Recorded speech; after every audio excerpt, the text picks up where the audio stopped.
கம்பனின் பிள்ளை நான் காவியம் பாட வந்தே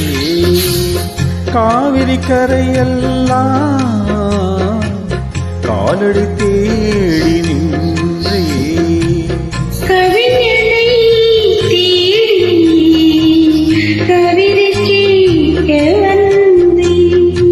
வானம் பூமி எங்கும் பாடிடும் பாடல் கேட்கும்